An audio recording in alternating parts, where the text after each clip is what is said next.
Hello, তোমরা সবাই কেমন আছো? আমি খুব ভালো আছি। তো বন্ধুরা, শীত কেমন পড়ছে? আর এই শীতে কে কে বিয়ে করলে আর বিয়ের পরের জীবনটা কেমন লাগছে অবশ্যই কিন্তু কমেন্টে এসে জানাবে। আর এই যে ভিডিওটা আজকে তোমাদেরকে দেখাচ্ছি সেটা হচ্ছে এবছর কালী পুজোর দিনের ভিডিও। এবছর কালী পুজোর দিনের কিছু ভিডিও আমি তুলে রেখেছিলাম, যেগুলো আজকে ফোন ঘাঁটতে ঘাঁটতে আমার সামনে আসলো, তো ভাবলাম তোমাদের সঙ্গে শেয়ার করি। তো চলো, কালী পুজোর দিন সারাদিন উপোস থেকে সন্ধ্যার সময় প্রচুর বাজি পুড়িয়েছিলাম। মোমবাতি ধরানোর পরে তারপর সবাই মিলে বাজি পুড়িয়ে খুব আনন্দ করেছিলাম। তারপর বাজি পোড়ানো হয়ে গেলে আমি যেহেতু নিজে বাড়িতে পুজো করি নিজের মতো করে, আমার পুজোটাও কমপ্লিট করে বেরিয়ে পড়েছিলাম।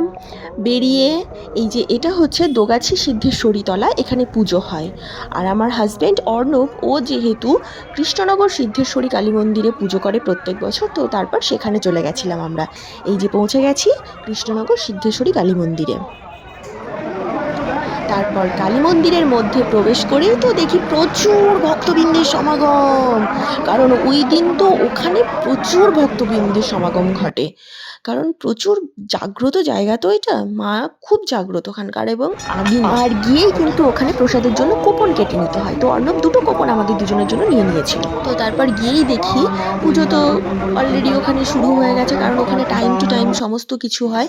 আমাদেরকে বলা হলো যে 10টা থেকে অঞ্জলি শুরু হবে, তো আমরা অঞ্জলি দেওয়ার জন্য অপেক্ষা করছিলাম। তারপর কিছুক্ষণ পরে যে আরতি শুরু হলো, মায়ের আরতি হচ্ছে।